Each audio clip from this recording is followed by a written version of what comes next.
Good evening, or afternoon, this is our city council paving workshop, and, we do have public participation via YouTube Live. Leslie, would you please call the roll? Councilman Sluder, Here. Councilman Avery, Here. Mayor Pro Tem Day, Here. Councilman Torkelson, Here. and Mayor Fitch. Here. Pursuant to Executive Order Number 20-69, issued by the Office of Governor Ron DeSantis on March 20th, 2020, municipalities may conduct meetings of their governing boards without having a quorum of its members physically present or at any specific location, and utilizing communications media technology such as telephonic or video conferencing, as provided by Section 12545B2 Florida statutes, for members of the council appearing remotely and for public participation. While a quorum of council members are physically present for this meeting, along with a minimal number of key staff, we are following the governor's emergency orders and the city's emergency declarations by having less than 10 people physically present, and we are maintaining the distance of 6 feet between people and following other CDC guidelines for social distancing and protection. At this time, I'd like to ask the city clerk to explain the procedures for public comment and participation. The following are the city's rules for utilizing communication media technology as provided by Section 120.545B2 for the statutes as adopted by the City Council on April 6, 2020. This meeting is being streamed on YouTube Live and on the city's Facebook page. The agenda and backup material in the agenda packet are posted on the city's website. As set forth in the notice for this meeting, also posted last week, members of the public who wish to participate in the meeting were asked to review the agenda and submit their questions or comments on agenda items by email to the city clerk with their name and address in reference to the agenda item on which they wish to comment.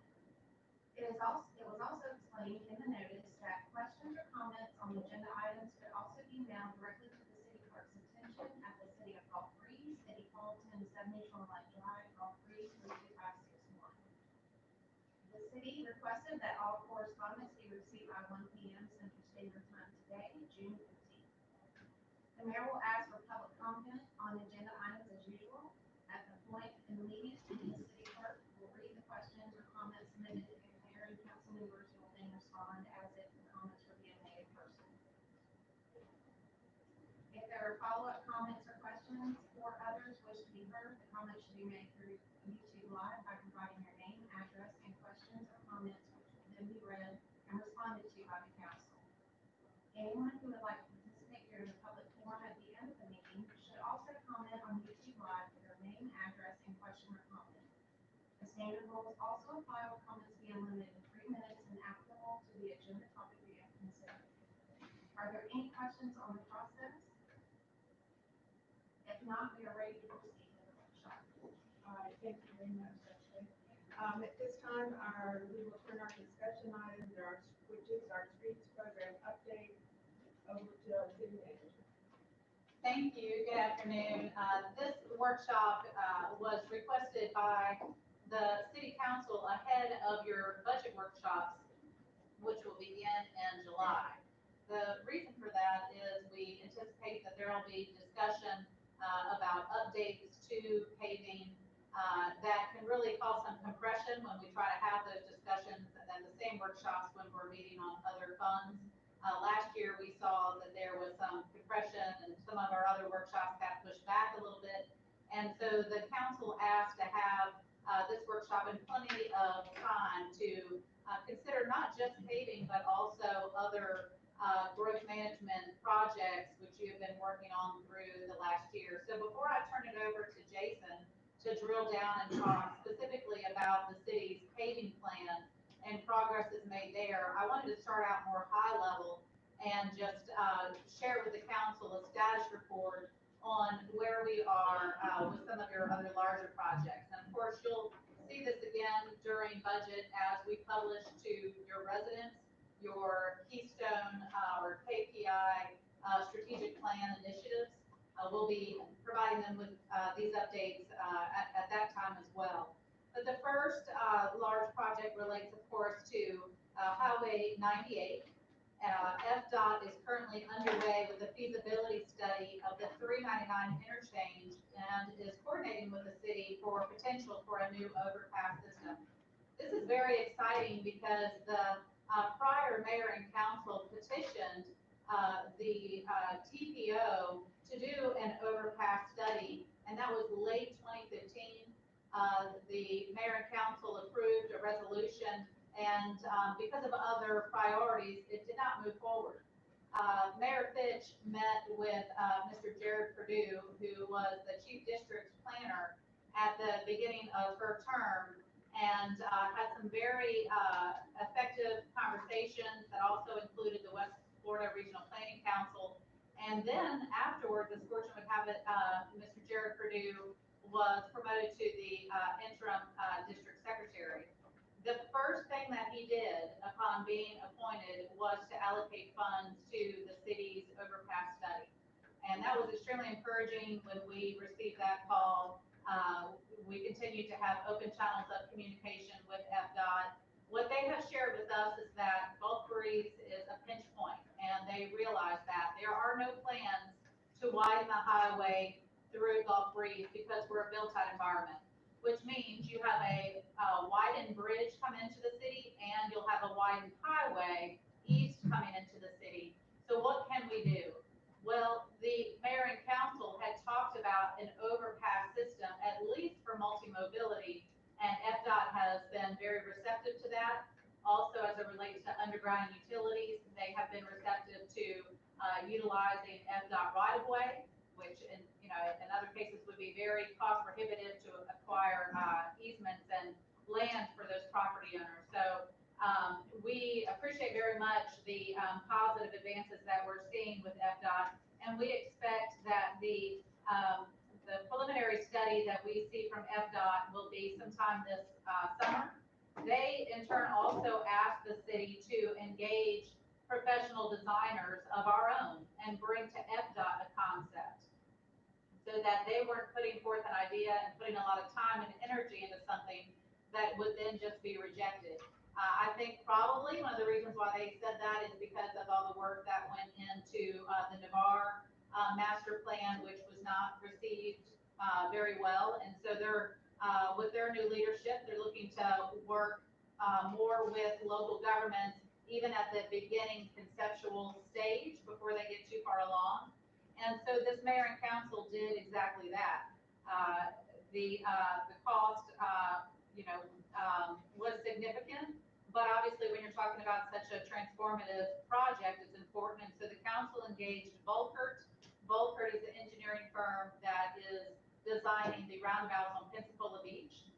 And so we felt that was very fortuitous because with the design, alternatives for Pensacola Beach, we want to make sure it works very fluidly with whatever we're proposing for 399. And then Volkert teams up with McKinnon Creed, who is looking at your multi-use loop right now. And so making sure everybody's looking at the big picture. Staff has reviewed those preliminary concepts. We did so last week. And again, we hope to bring to the city council a progress report in July of that. The project coordinator for that Highway 98 399 interchange redesign is Craig Chamberlain, your CRA coordinator. Next, the city has been, of course, working with the issue of the North Cliff roadway by the Walmart. This is a heavily congested area due to the shopping center and also Chick-fil-A. The Chick-fil-A now has anywhere from 4 to 6 personnel outside helping to direct traffic. That traffic sometimes backs onto the highway. You see in your packet a preliminary design that was developed in-house, and that was given to a traffic consultant engineer to review to see if it would work. They're continuing to fine tune that, and that also will be brought to the city council for review in fall with next year's budget. After that, you of course have your Fairpoint to Shoreline Loop. This is the oldest capital project in the city's comprehensive plan. In your long-range planning documents, it was prioritized as the second most important project in the Florida-Alabama 2PO a few years back. And that is not because we're the largest city or the most congested. Obviously, we can't compete with Mobile or Escambia, who are also in that same TPO. But it is because of how heavily this area is used by pedestrians, and yet we've had over 130 associated accidents in the last 5 years.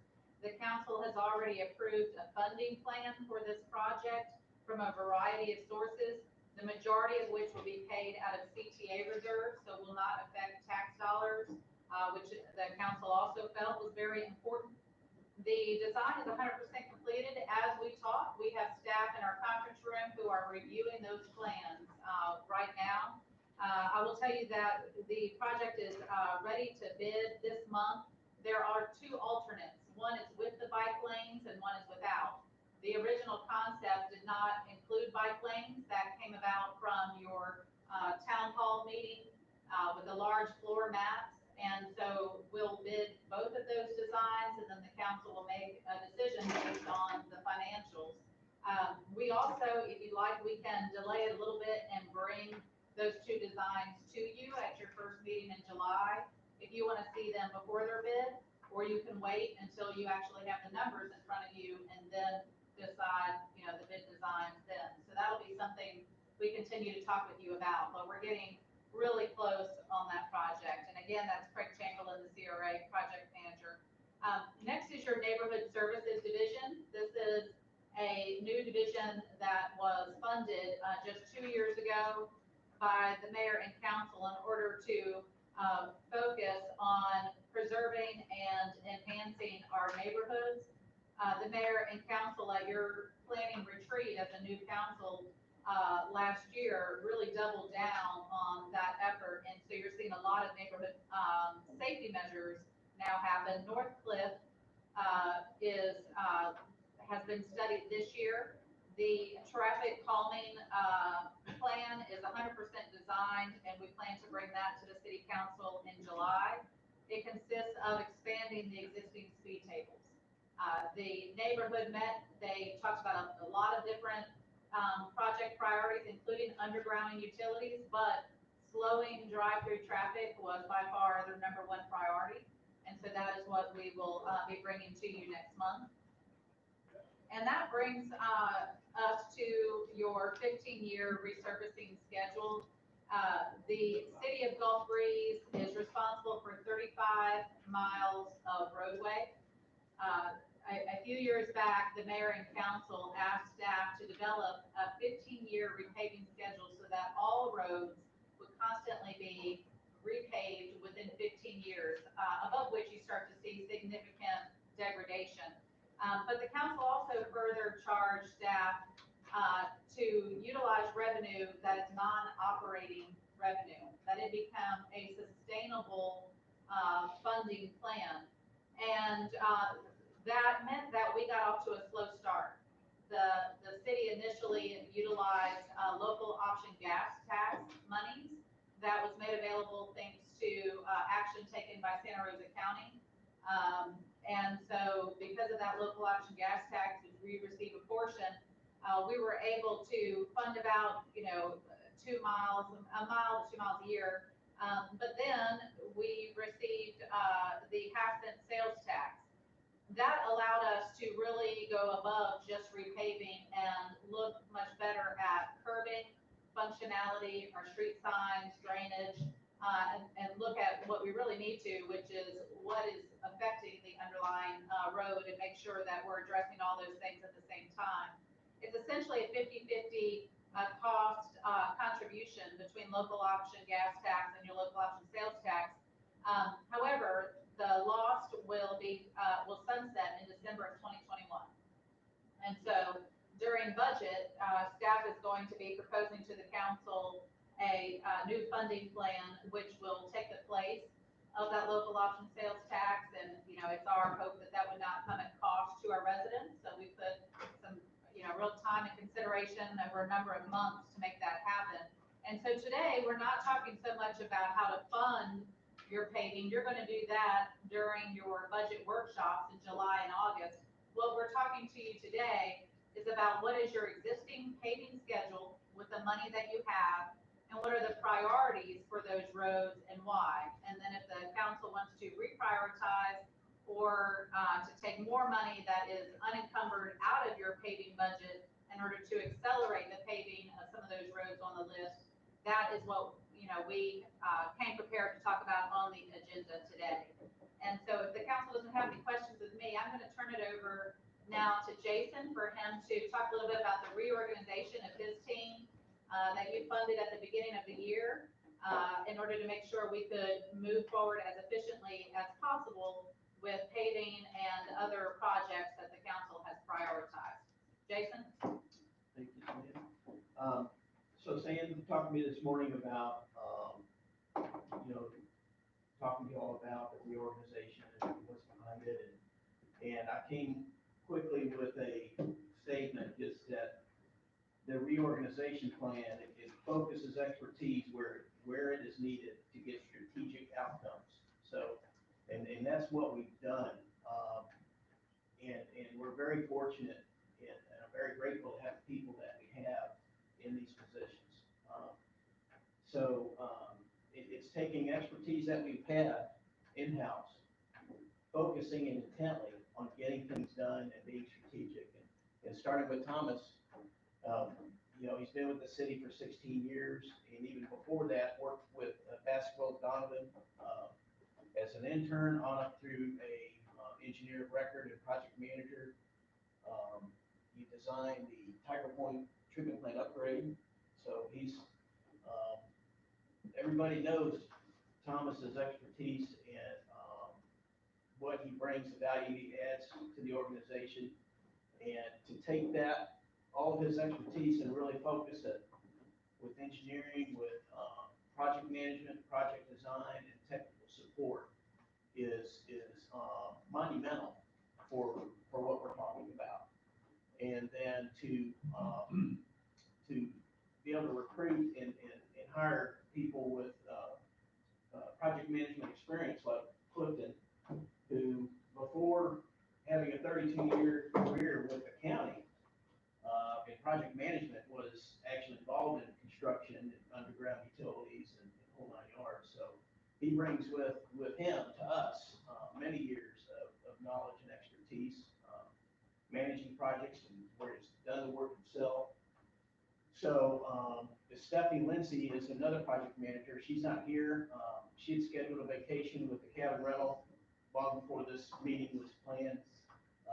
And she brings a whole different aspect to the table as a project manager, where she's been involved with code enforcement, stormwater compliance, and she's been in several cases where she's had to enforce things with contractors to make sure that they're doing what they're supposed to do. And we've seen that, we've seen her do that in projects that she's managing right now. So having project managers that are the overseers of these critical projects makes all the difference in the world, because there's always things to inspect to make sure that the contractor is doing what they're supposed to do. There's always things that come up, challenges that you can't see from a drawing. You can't see till you start digging, where someone like with Clifton's experience can get in there with the contractor and come up with a solution, whether it be a change order or just something that can be done in the field that doesn't require a change order, and to also make sure that the contractor's doing his job, because that's just part of being a project manager. If you don't have somebody dedicated to these projects, sometimes the foreman or the project manager of the contracting firm, they pretty much do what they want. But by having a dedicated project manager, it just ensures that the project gets done smoothly and that we get what we're told we're going to get, and we get it for what we agreed to pay for the project. So we also have other folks that are part of Thomas's team, including Richard Gagnon. He's our lift station technician and electrician.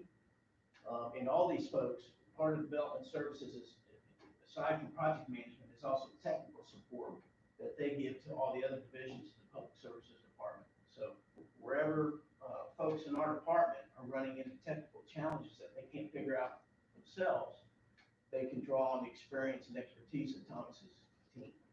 So we've got Richard, who is an electrician and lift station tech, who is involved with all kinds of projects and can work on automation and control panel work on lift stations, and just general electrical work. And Jeremy Norris, he's a construction coordinator.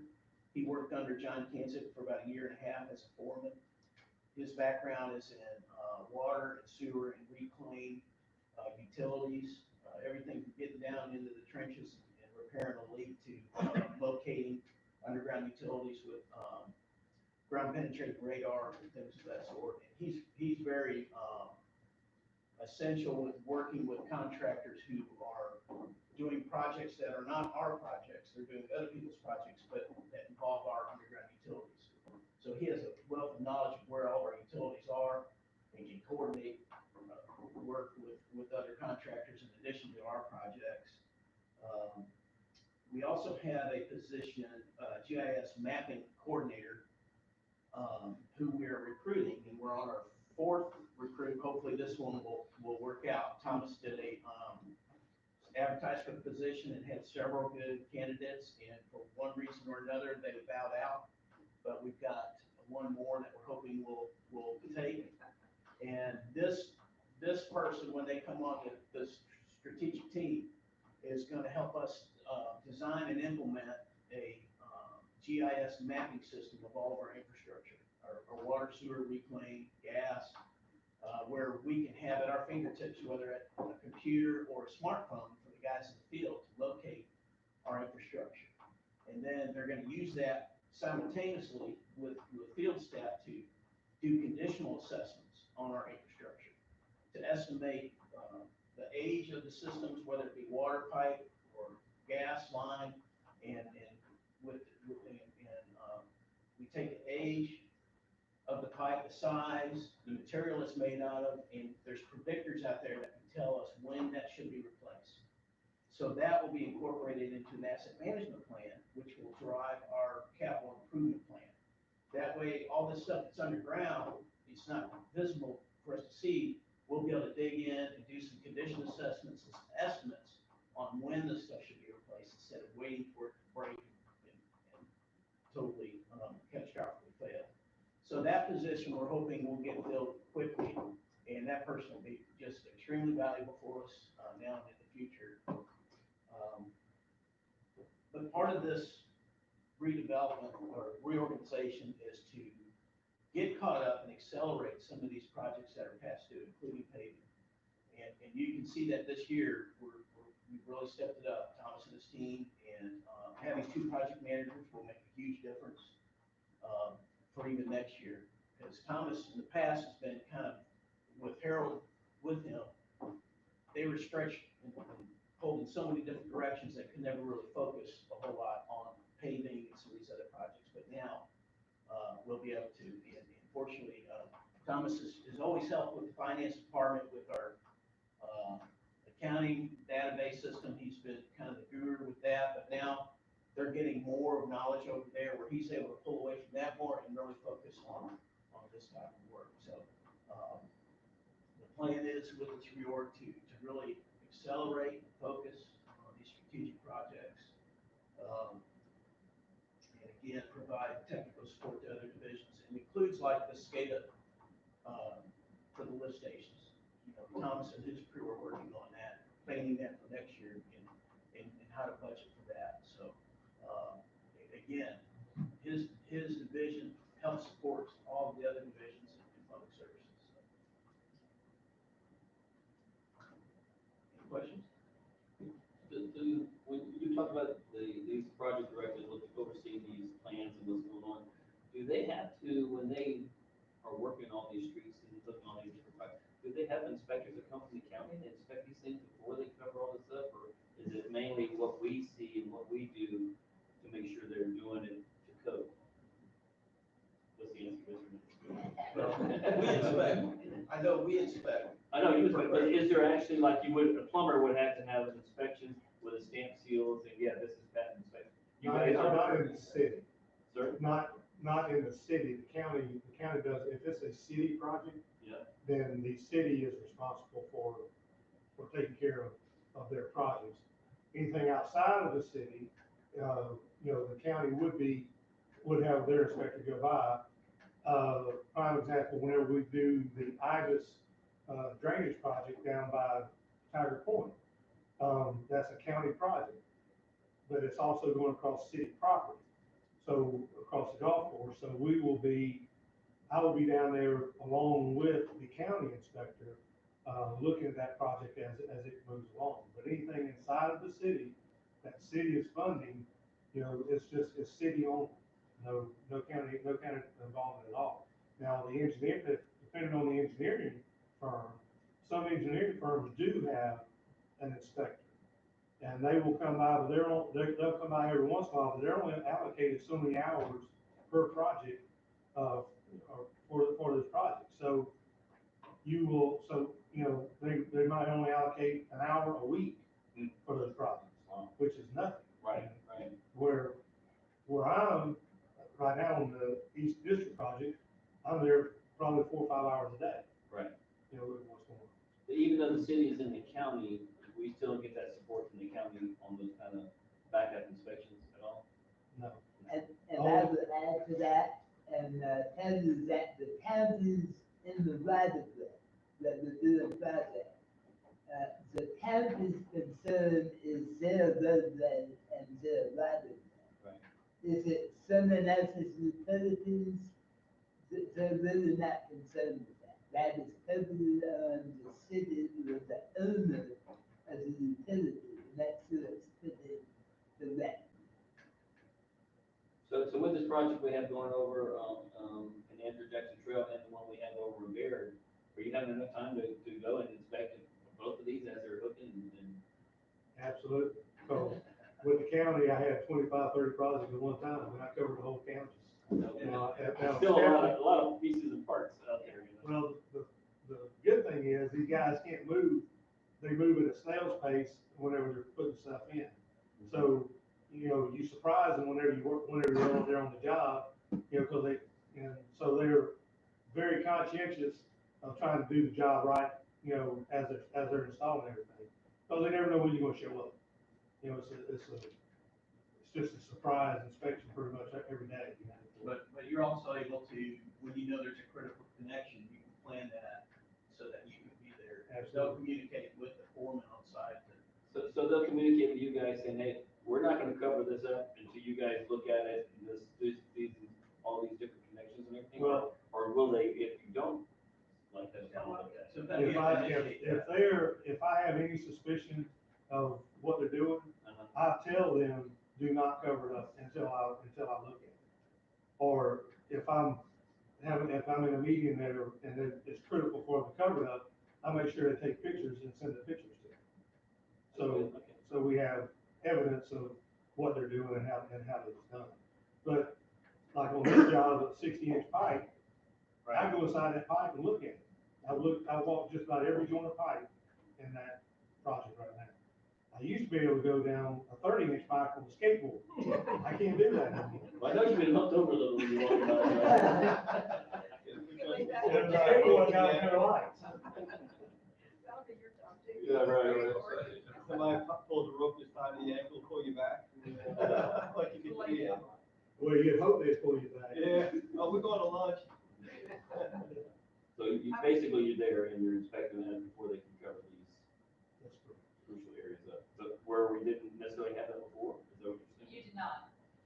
So before I came to the city in 2016, the only designated project manager that you had was John Panzig in the utility department.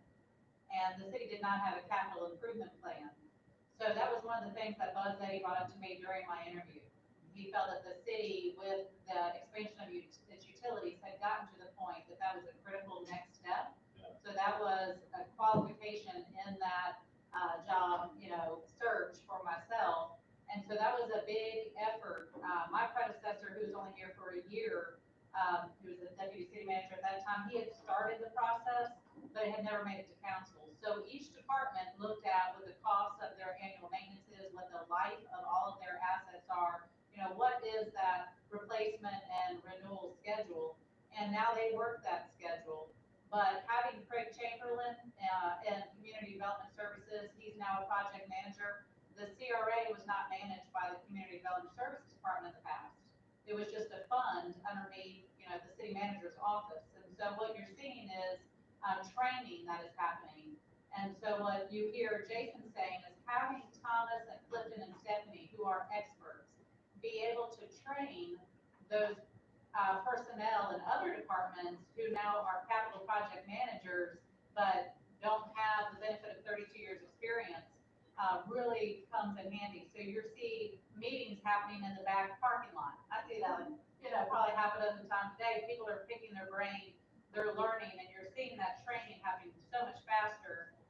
The project at the roundabout, Craig Chamberlain shut that project down.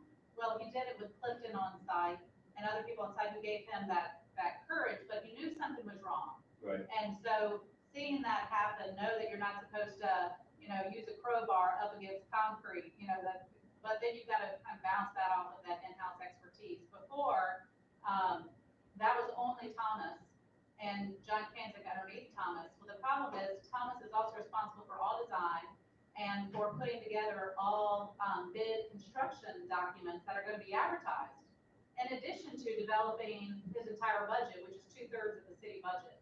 And so even before Randy was on the council, he would ask, why are projects taking so long? And then he figured out to just go see Thomas, because no project happened if it didn't go through Thomas. And so now you're seeing a decentralized approach. You see Ron and Parks and Rec doing projects. You see Community Development Services doing projects, but the expertise is in this Development Services division. Good deal. Yeah, I will Definitely. say, okay. No, I'm sorry, I was gonna say, there's definitely a lot of value in having Clifton and Stephanie on board to do that, because when the contractor submits an invoice, he wants to verify that that's been done before he puts a drawing for that pay, not to mention the quality of the work that was done up to that point. So it benefits us, especially to have our own in-house to do that. Otherwise, we have to pay a firm or someone to come in that's, I'm not mistaken, they're like around 10% of the cost of the project for a project manager. That is, you're exactly right. And that is what the city has done in the past. And so they contracted out that project management expertise. So that would be $200,000 alone just for the East Basin project. For oversee, for the engineer. Are you being paid enough? Easy, we're gonna move on to paving. That's why they call it, that's why they call it an encore career. You just get the applause. That's not Clifton. Drive around in a pretty place. Obviously, Thomas didn't need the help, he had way too much on his plate. Yeah. Who's that? Thomas. And I will say, since I'm now for probably about 2 weeks or so, have had a close-up view of what's going on. Clifton is there multiple times. I mean, I see him coming and going. If I walk through my dining area, if I go to the door, I always just look and see if his truck's not in. And it really is multiple times a day, and he stays a while. It's not like come in, say hello, how you doing, check on you and go. He's there for a while, almost every single time he comes. So, and I know down at the other end, when I walked my dog, I saw him, on all the road up to us. So I can certainly verify that you were checking regularly and multiple times. Well, I think it also comes to the fact that all you guys have worked with other contractors, you know what to expect of certain subcontractors, just like any of us would, we know like, I've had issues with this one in the past, or I know this one, and you have a little bit of confidence, like any inspector does when he knows the plumber and knows the work they do and this and that, so that there comes a comfort, there comes an experience to know that too. Yeah, very good point. Sherry wants to move on, so she can stop watching me walk across her yard. That's okay, you're one of many. Don't walk in the whole time. Yeah, that's fine. Yeah, I was Right now, expecting. you mind you look down there, and think how long it takes them to find it. So if we want to pivot and talk specifically about the paving schedule and changes we're recommending. And that, and I just want to add 2 cents. To Desmond's perspective is that Clifton has forgotten more about paving than I've known. I am not the paving expert and a journeyman in paving, so it's good to have him. And Stephanie Lindsay has a lot of federal involvement and riverines, so with our the sewer plants headed up. And all the details, we have to make sure that we set all the boxes so that we get the grant funded. It's good to have it. So we say well together, our strengths match up, they don't fight each other. And so that's just the thing I really wanted to make. We're getting a lot more than this synergy we have now. So I am gonna put that here, and this is also in the, packet, is basically the green is everything was done in the last 5 years. The green, the first 5 years of the paving plan. Everything in yellow and purple will be done within the next year or less. So that's a pretty good accomplishment there for 5 years. I always say that the facts surprise you. You either done a really bad job or a really good job. If you're not, that really surprised me. When I actually put everything down and said, here's everything we've done in our first 5 years, we've gotten a lot done. And I will add to that, the extra money from the local option sales tax has basically reduced that 15-year plan to a 12-year plan. The first road we started this in 2015, we will be paving again in 2027, not 2030. So that's a pretty big improvement, and this current plan that was revised is down to 11 years. If you want to repave, resurface every road every 11 years, you can do it. Some caveats for that. Some of the roads that were flooded in 2013, they won't be able to just be resurfaced. I expect in the next 10 to 15 years that we'll actually have to rebuild the base of some of those roads. And rebuilding takes a little bit of money more than resurfacing. But the plan uses a conservative revenue so that you can build up some money for those replacements. And I think that's all I want to say. The after 15 related stuff. So the yellow, I'm sorry, the yellow is what now? Within the next year. Within the next, That, and what about all the uncolored roads? well, that's next. And just so, whenever you look for a product or whenever you build a product like this, you look for a 20-year product. Like whenever you're building a road or resurfacing a road, you're looking for that road to last 20 years once you do the work to that certain road. Some roads will hold up better than others, but the road is only as good as the base material that's underneath. So, like shoreline out here, the base material is good, but from Daniel to Sunset Drive, the volume of traffic there is a lot greater than what you have from Sunset on down to Peaks Point. So, you got different kind of scenarios here as far as to have to rebuild and resurface that road.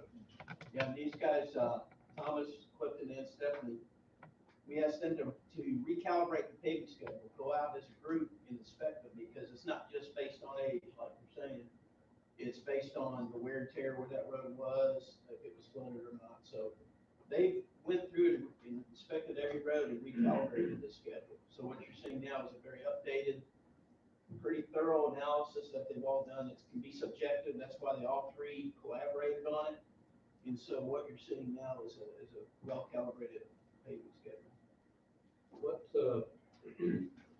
manner of follow-up is there once a street's been paved? Is there a follow-up program to check for cracking? Or is that just visual? Somebody's driving along and you see a cracking this newly paved road that all Thomas or? But what I've always done is, after the road's been resurfaced, you ride it the week after, and then periodically you go ride that road, say once a month, or then once every 6 months, you know, until you feel comfortable that the road is in good shape.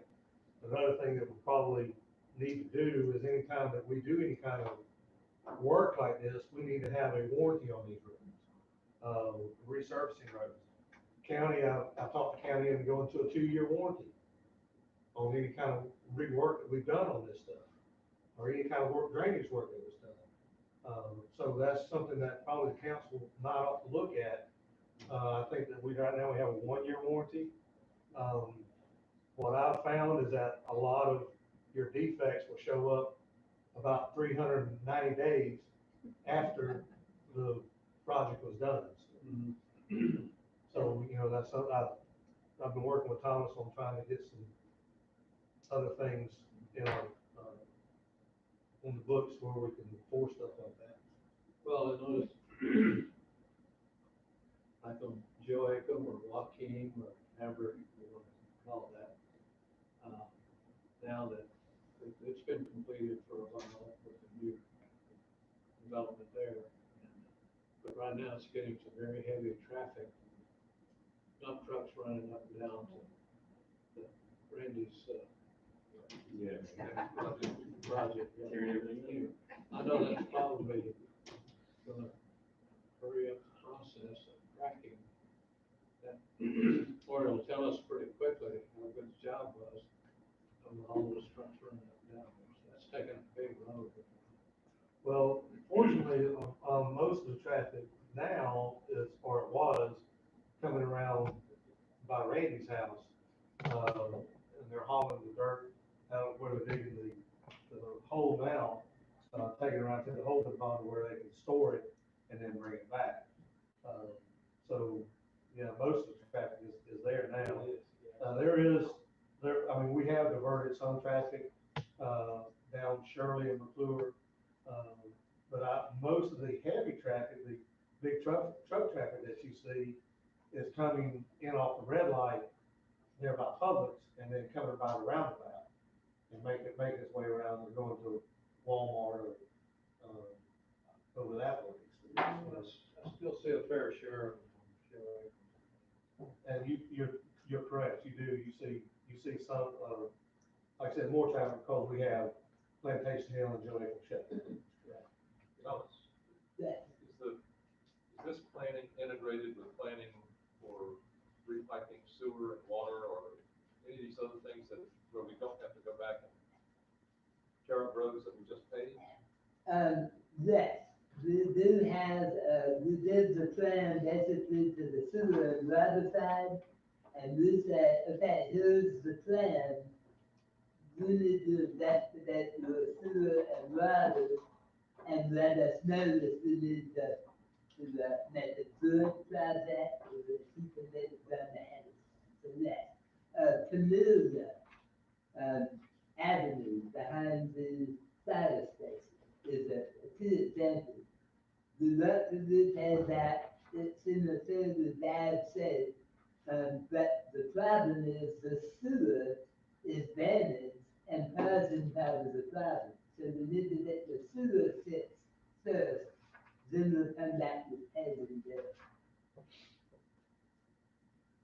You've got the Catawba and you follow project too, where you Yeah. the opposite. And those are priority 2 roads that they were already, in the 2022 plan, and the part of the drum location, the blood pressure sewer, and the water line replacement. So those are, beside that. So they'll be combined? Yes. And another thing that's noticed, and I'm working on adjusting, especially for the sewer and size priorities, the size of the house, but when we first started this, we didn't have a lot of money. So I tried to fit in as many pieces that I put, and that did all those little things in the city. The able to come up with enough money to say, okay, we're gonna do all the streets in this neighborhood, and then all the streets in this neighborhood. But with the new plan, we're getting closer to that, so that, you know, the people on Andrew Jackson don't see 10 of us done, and they'll divide it into 9 at the same time. We want to get more to a neighborhood centered urbanization of that new Paving. So going back to your map, so you're saying, I see, you know, I see the chart here you gave us, but the stuff that was in yellow down there, you said is next year, but on your thing here, it says this year. This is next, in the next 12 months. Some of it will be done before the fiscal year is over. Some of it will be done slightly after the calendar year is over. Especially sewer line. Sewer line is dependent on the local use tax. Yeah, right. But the housing area is expected to get done very soon. And that Plantation Hill is with the paving of the after the storm line. Right, something with bear and all that. And there's the affected with the London, because that contract is just gotten started on drainage replacement. Now, whenever they finish Bear Drive and they move on to another part of the Bear Drive project, like Florida or Hillcrest, whatever they go move there, they will come back and they'll pave Bear Drive. You know, so they'll be paving as they go. They're not gonna wait until they're done, you know, to finish paving, to do all the paving. They'll pave parts of it. So the reason we didn't go ahead and repave Hillcrest when we did Dolphin was because we had some work we're gonna be doing on Hillcrest, Correct. on that little strip, Yes. It's off the side of the road, right? but, we thought we might get into the road with some of the work, the drainage work that was being done there. So that's why we didn't pay any Okay. because of I that. was wondering, I said, what, we just did Dolphin, why did we do this little strip here at the same time? It's horrible, you know?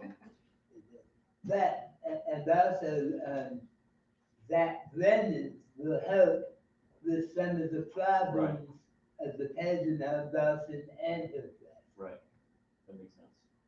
So it would make sense to assume that when Plantation, according to the map, it showed that section that is not done, but it obviously, I see, you picked up on the fact there wasn't. It's Right. probably left undone because of the anticipation of a drainage project, just in the event that area. Right, You wouldn't and be tearing up a new asphalt road just to put it in. we discussed that today, actually this afternoon. There's that piece, that intersection with Robinson, You want to put, yeah, all the way. to there's a the big church. piece of the Latin that we left out of the street Correct. step project. Right. Because we knew the dump trucks would be in that area and they'd be coming around and none of that, so we didn't pay that. And it's a very small amount, so we're just gonna throw it into the next paving contract we would have. And catch up those areas.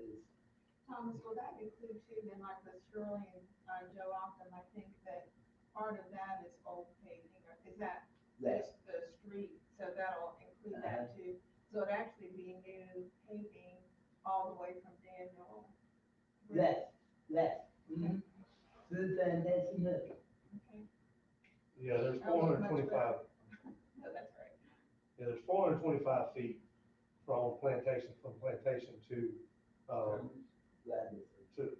down to the east.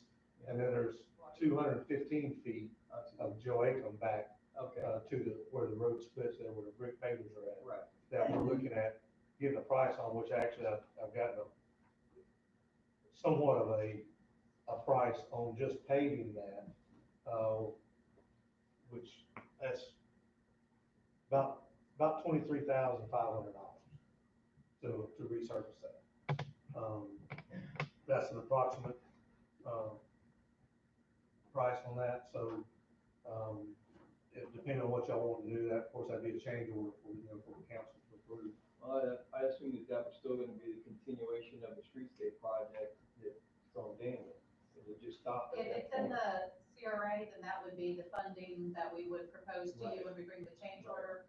But if it's not, overall, again, looking at stormwater and streets cohesively, that's almost $2 million stormwater project. So a change order to make sure that the entire area is paved and done, and you can leave it. And as Thomas said, when we come back, the important thing, these subdivisions were developed as a subdivision, and so the roads are coming of age at the same time. It makes sense that we go back and look at them as a cohesive neighborhood, so that you're replacing all the streets at the same time rather than hopscotch.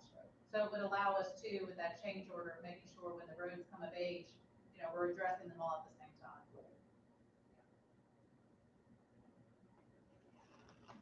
So if we want to go down the actual paving schedule here, I just want to give the council an opportunity. If you have questions about any road that you've heard about from a citizen, in particular, any questions that we can answer to you, so that you can be as responsive as possible. Obviously, during budget season, we always make sure to republish this, remind everyone where their street is on the paving schedule. But we have revised some of the priorities based on the inspection of the development services team. So I'll turn it back over to Thomas and Clifton if y'all have any comments you want to make on any of that reprioritization. I believe you said this was mostly like viewing, like driving and seeing condition, by the three of you. And that's what I was wondering, if there was like accurate historic information on each of these streets had been paved or taken care of. There's actually a column on the spreadsheet that says the last year paved. So, for instance, Sewer line was last resurfaced in 2006, but you'll see lots of zeros there. We can't find any records of when they were resurfaced. So some of those roads could be original, but we just don't know. So those were kind of priorities.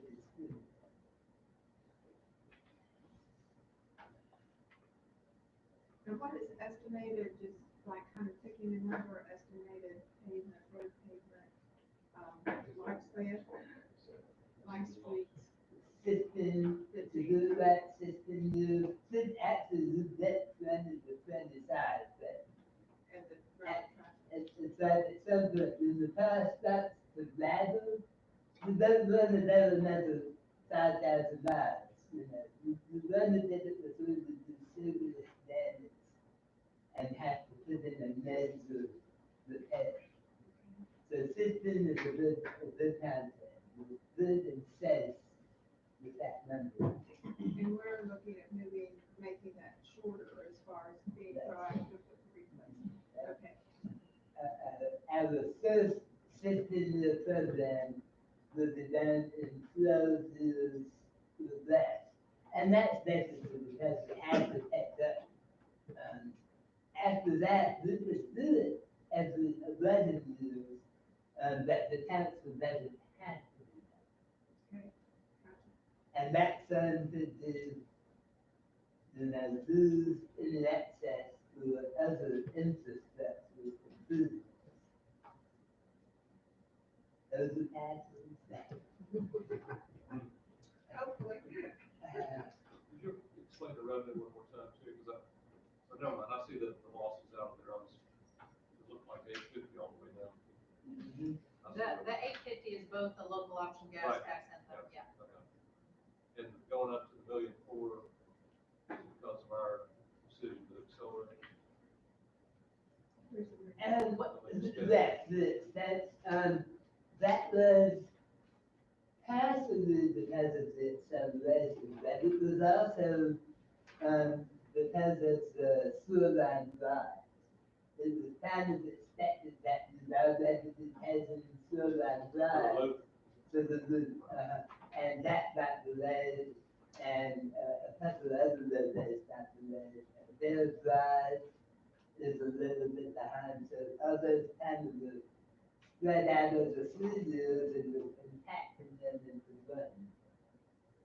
But we had built up the money from the taxes in that country.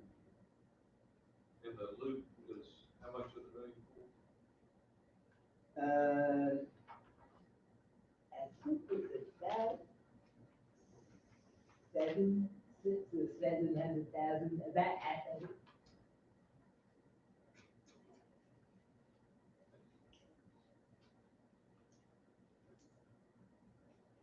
We haven't talked that much about sidewalk, or in this case, the multi-use path, but obviously it's more expensive if you have sidewalk repairs to contract those out rather than do it at the same time that you bid the road. And so that's another thing that we look at when we're making a repair to the road. If there's an existing sidewalk, then we make those repairs at that time.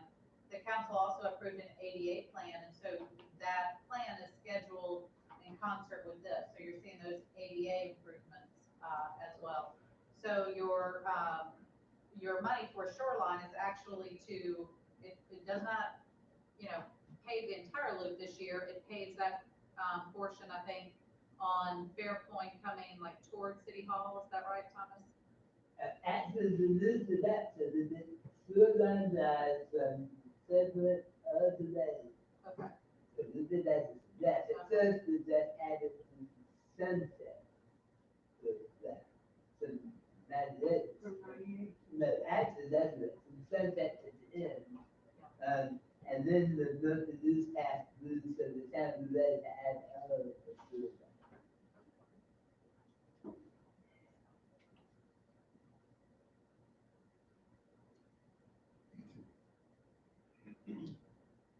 So when is like shoreline, I guess I'm thinking if we were gonna do, when we do the loop, if we also had a new shoreline.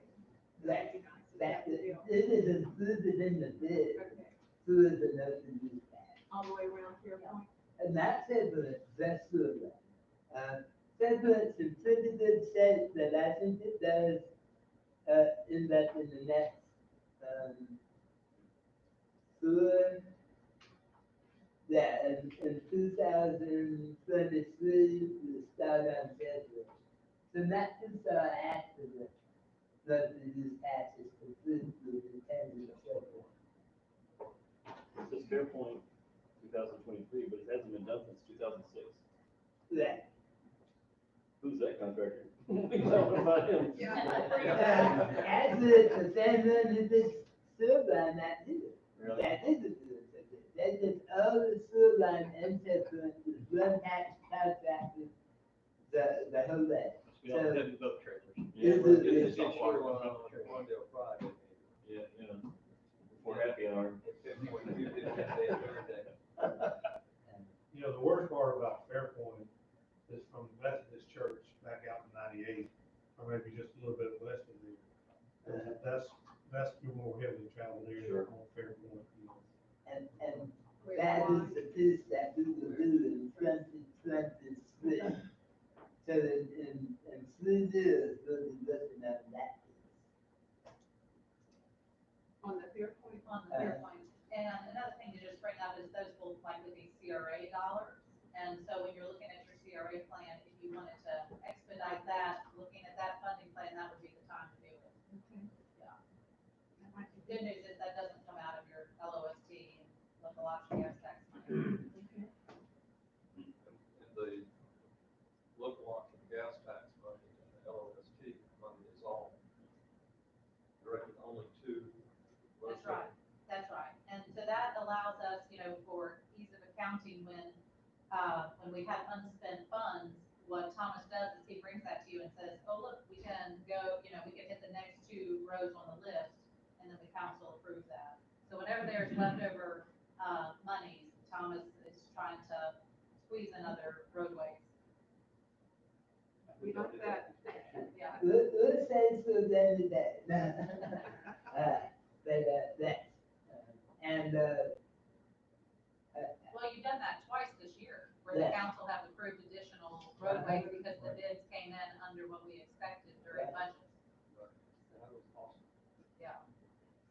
we hope those construction estimates continue to come down and we can, that more.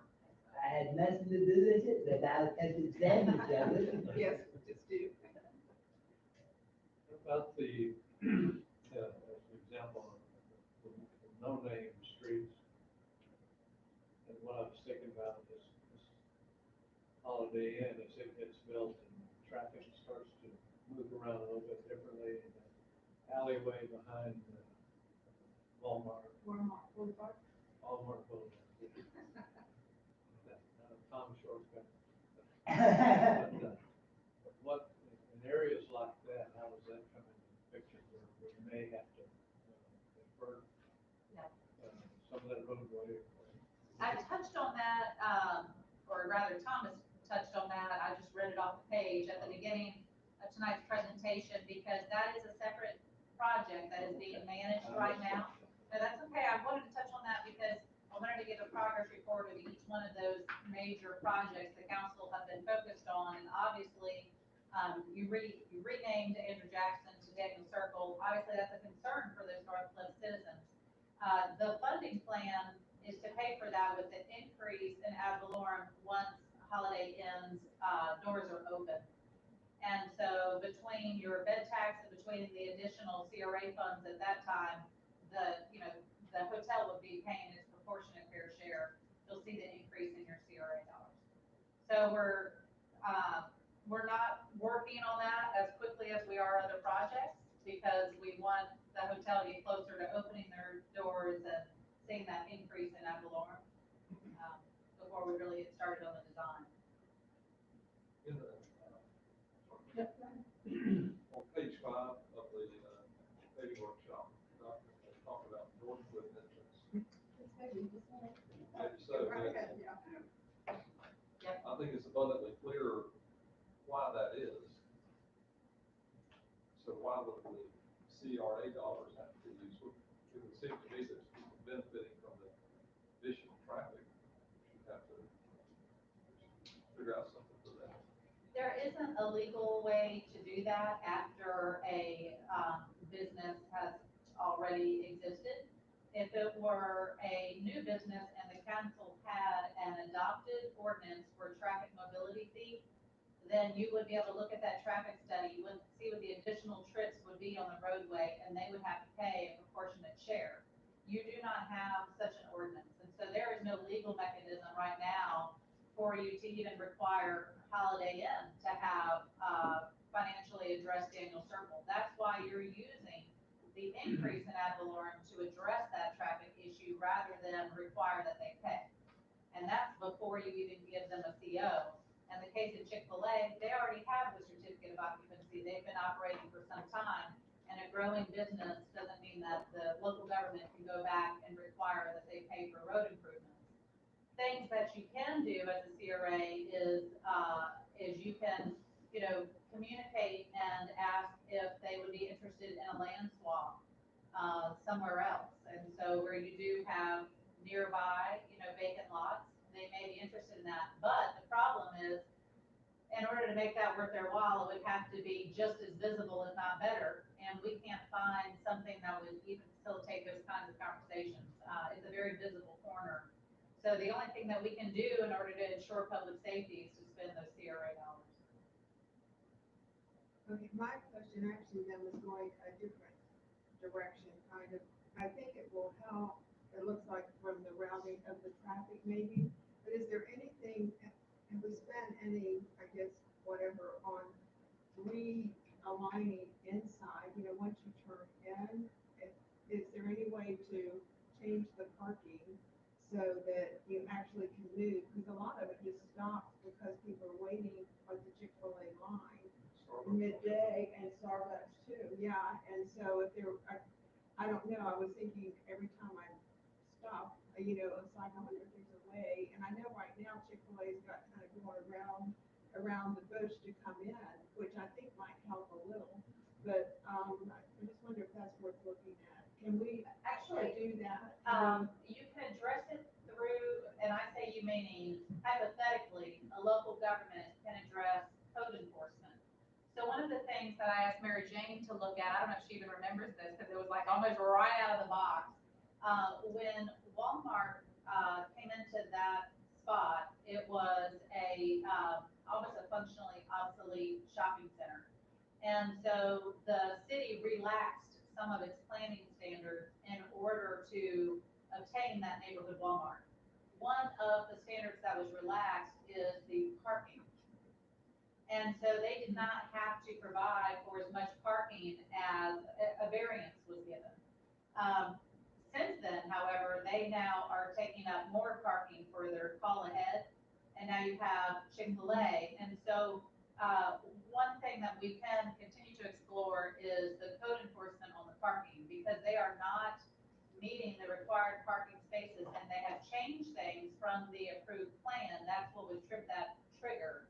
And we can, then tell them, probably the best thing to do would be for us to come to them with a plan of what we would like to see, facilitate conversations. But it can be difficult, because a lot of times your owner is not local, but that is something that we can legally do.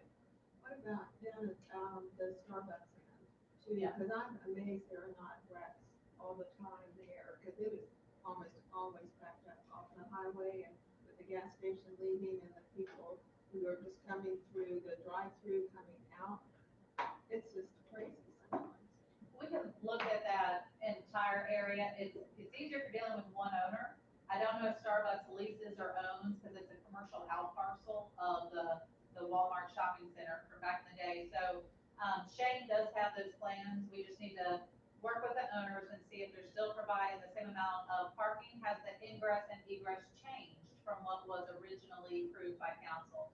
And if it has, and they're no longer, meeting the requirements, then there are some things that we can do. One thing that might have changed, but I don't remember the date, you guys probably would, is, when you could turn left and go in there, I think that's changed.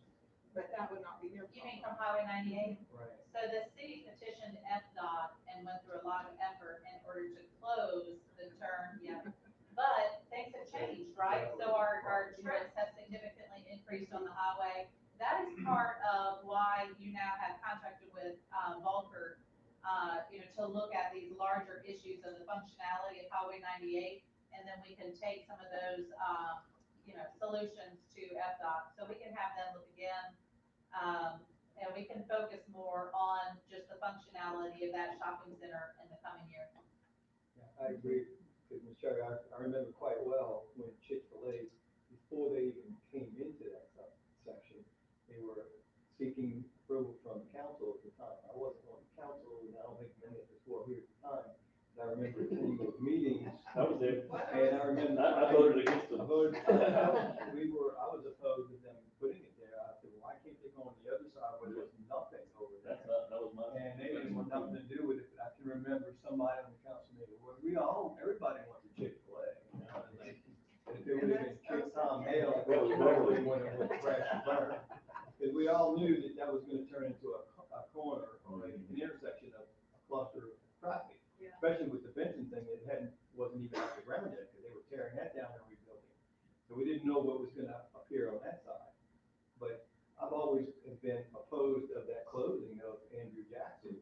And then when they closed that and they moved it to where you only had that left turn, then you had everybody turning left to get into Starbucks. And then they would stop traffic, and if you were behind them, all of a sudden you were in the middle of the Highway 98 with nowhere to go. So that ended up getting closed off. But I think there's a solution in this. And I think Sam alluded to it a while back, since the Holiday Inn is coming in there. You mentioned about trying to create a boulevard down, whatever the name of the street is now. And I said, well, then that would, and I even asked, I said, well, this would be a great opportunity to make another intersection there again. Take pressure off of Northcliffe. Yeah, it's another light, but another intersection, but we created a problem on Northcliffe that's really a tough situation and Starbucks now. So if there was another ingress and either way, where you could go on 98 through that boulevard option, now that you get, because there's still another out parcel that has yet to be built there.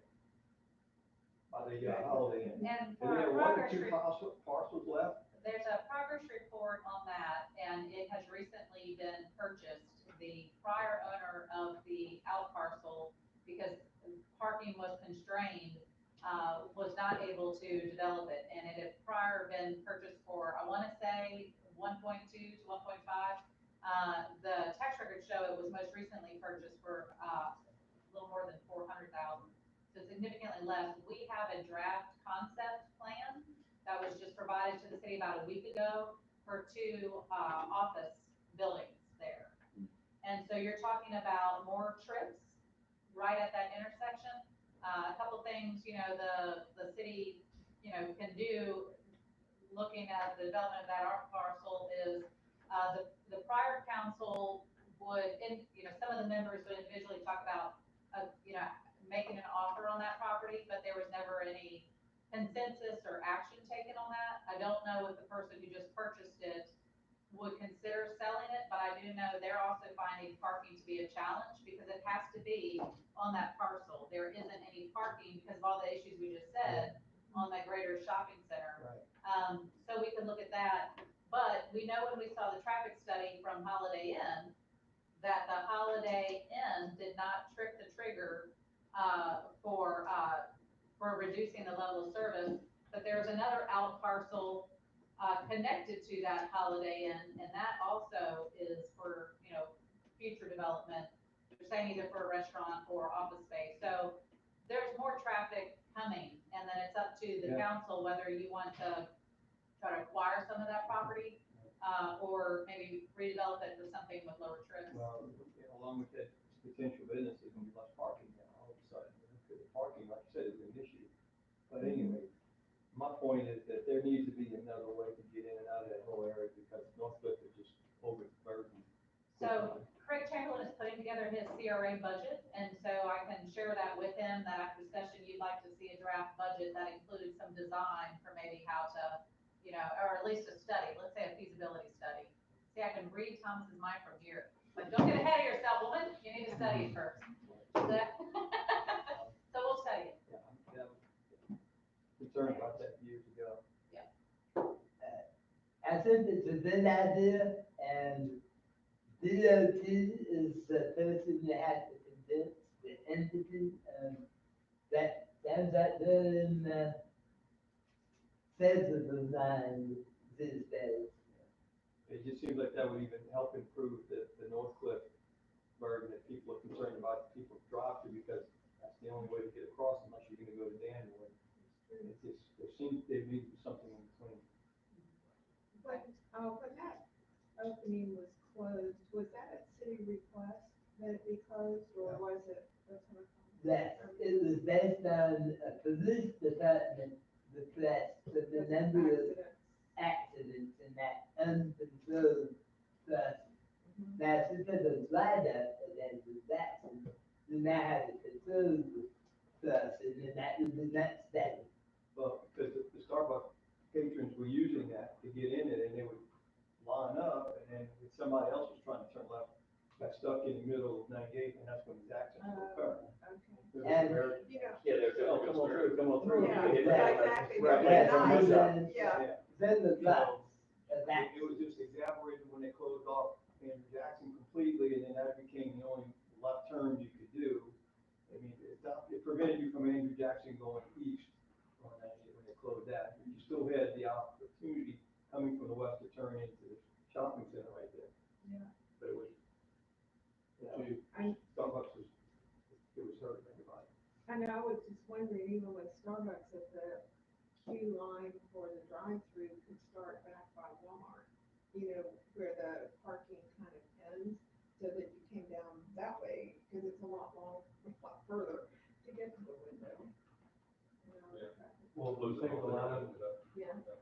think the line will decrease once they're able to open back up the lobby. Just need more cars. Yeah. More cars, yeah. No, that line, I don't think it ever decreased. I just get in line and make my phone calls for the day. Well, that's exactly, even if you order About a 30-minute conference call. Right, right. Zoom or Zoom meetings. And I do know, 10 o'clock Saturday night, my son got in from out of town, and he sat in a long line just to get Chick-fil-A. I said, oh my God, that's unbelievable. 10 o'clock at night. I know, it's amazing. It was backed up. That'll settle down some of the inside service. It would be nice. I'm still trying to picture the little alleyway behind Walmart. crews coming down that lane there. And the trucks pulling up to a certain area and then having to back their way to the loading dock. And I'm just trying to picture how the Holiday Inn property extends out from there and what will happen with that. These people basically use that area to connect Northcliffe and Jackson. They still can, they just have to go to climb up and go out that way. But the big trucks, somebody's got the big trucks. to get down The there. Holiday Inn Express, traffic, or engaged a traffic consultant who originally, talked about trips and acknowledged some of those trips would be dispersed behind Walmart. And we told them we needed nothing more in order for staff to recommend against that project. Because that is not a classified roadway. It is just a service alley for those roads. Technically, any through traffic is in violation of that private property's lawful right to restrict that I area. can't hear you. I hear it. And so, at that point, we may need to coordinate with, I mean, if it were to become a problem with the private property owners, you know, for safety reasons, you have so many workers back there who are loading, unloading, going to the garbage and otherwise, that us locals know about it and drive really slow and are cautious. But once you have, you know, people staying at a hotel, I could foresee that, it become more strictly enforced, because I don't ever foresee a situation where the city were to designate that a roadway. I do know that that was one of our citizens' requests in the most local city master plan. But it was also to acquire more of the backyards of the homes there and widen that. And, I do think that that was a vision, but in practical sense, I don't see it happening. Yeah. Okay, those are my questions. No. Okay, the mayor, we're done with our presentation, and if it so pleases the council, we can take a break before our regular council meeting. All right, sounds good. Any other questions from council? Okay. Oh, Let what- me- Did you have any public comments or Yeah, questions? that's what I'm saying. Sorry. Yes. Sorry. I was, Mary Jane was like, Okay. slow down. I think you vote against Chick-fil-A. It was in the wrong spot.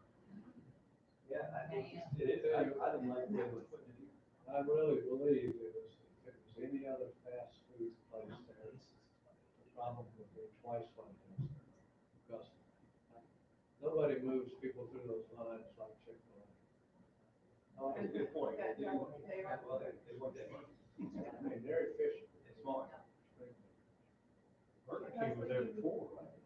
Popeyes was there before that. Oh, my gosh. It that's likes, It was a Popeyes. Yeah, Popeye was actually a pretty good one. yeah, it's been a lot of quick. So do we have any public comment?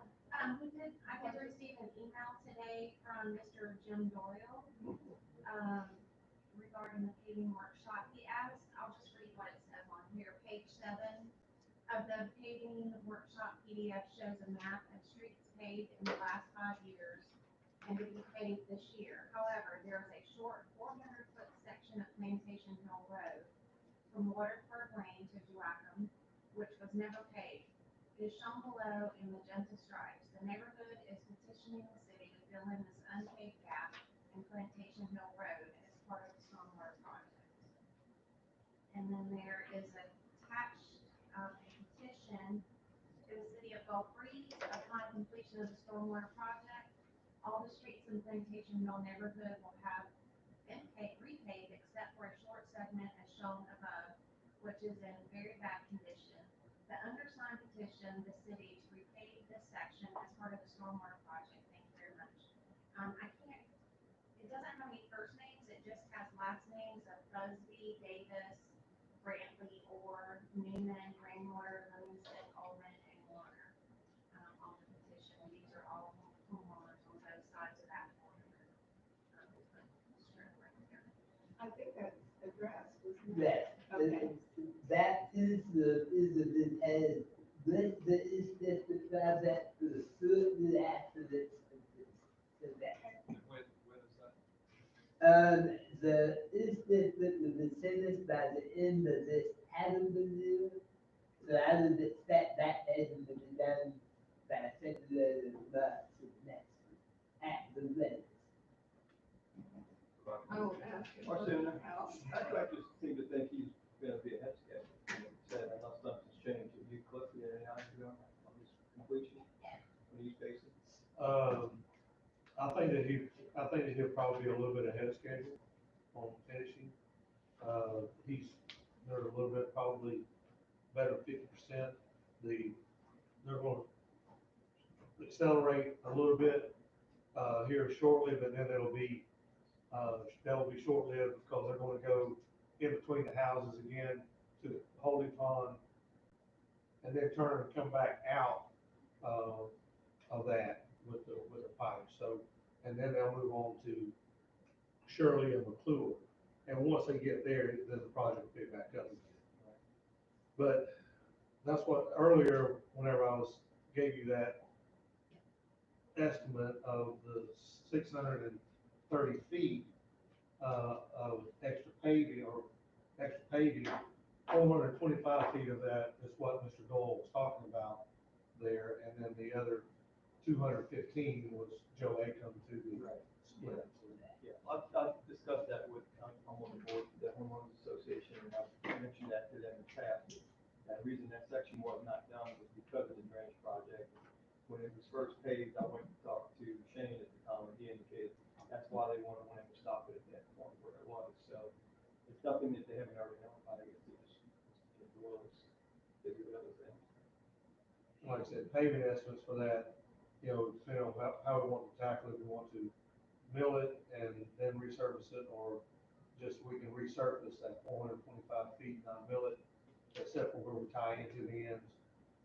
You're looking at anywhere from, approximately 23.5 to 30,000, 100,000 next year. I think they milled the street when they came in and replaced what was in Plantation Road to the point where they stopped. The Waterford. Yeah, right at Waterford, yeah. Tom brought up a good point about checking the streets after they do it.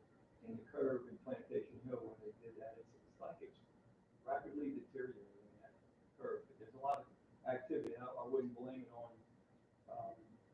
the construction that's going on now. It may exaggerate it more, it may do that, but it was showing some pattern looking back looking to it, like something was coming up through the bottom.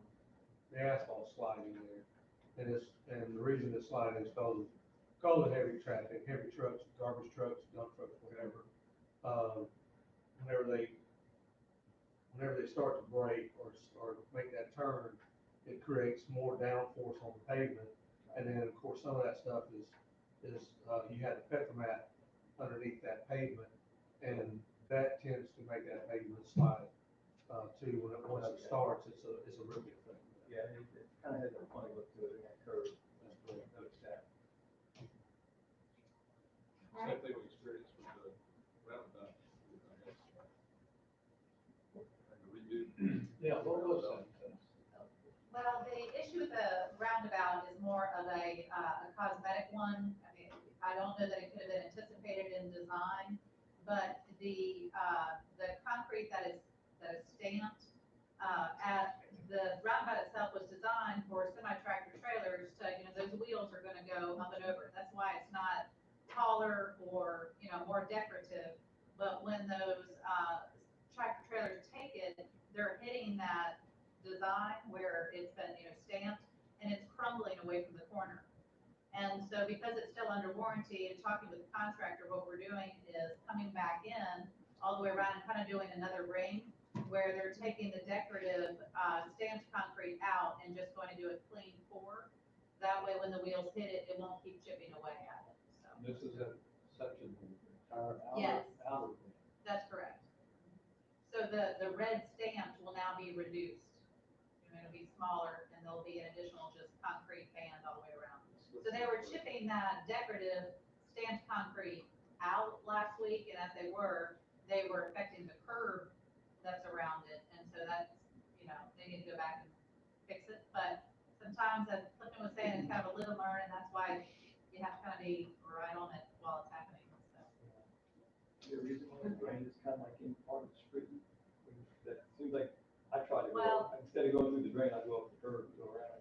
So, Those that hit manhole. you know, budget drives those decisions, but I'm gonna respond defensively to that because, budget drove the decision, but also it does slow vehicles down. And now I notice them everywhere. So I can point out to you where there are inlets in the middle of driving lanes. And I would say also going into St. Anne's, there was one, but, but going into Sterling Place and Tiger Point, I mean, I just happened to notice these because it isn't a fault in the design. It just would have cost a lot more in order to continue to run that pipe to the other side of the road. Ultimately, if that's something that we want to do, but from a staff point of view, we don't want vehicles to go any quicker than they already are through that circle. You have a lot of bicyclists and pedestrians, and there isn't an issue if you drive the speed limit. I told you I was gonna answer defensively. Well, I just wanted to have two wheels going around that circle. So, Have we had any accidents there yet? no, we have not. No. And we've got some great drone footage of that roundabout. You know, Ed has gotten quite a bit of footage, but to see the bicyclists and the walkers that, use the roundabout along with the vehicles, I mean, it's frequent. And so we really feel good that we're providing safe passage for the neighborhood there. I see what Perdido Key is, having to come to a decision whether to put in a roundabout or an intersection. Yes. Have a look at this one. Well, the 399 overpass, the draft concept that we saw is two different concepts, for roundabouts. And so coming off of Pensacola Beach, I mean, just from an optics point of view, it would be very attractive. But the goal, one of the goals of the city council was to free up more land for Zix, App River to expand, and also Andrews, for them to be able to stay and grow in place, and having a roundabout there does that. So just a little bit of, you know, foreshadowing, when you look at those draft concepts, you'll be discussing a lot the functionality of a real roundabout. Not the little one that we have right now, but a real bona fide weekend traffic roundabout. Yeah. Lots of discussion to come on that. All right, anything else? Okay, do we have any new business? All right, public forum, we have the one you read. Okay. All right, at this time, we are adjourned. And we'll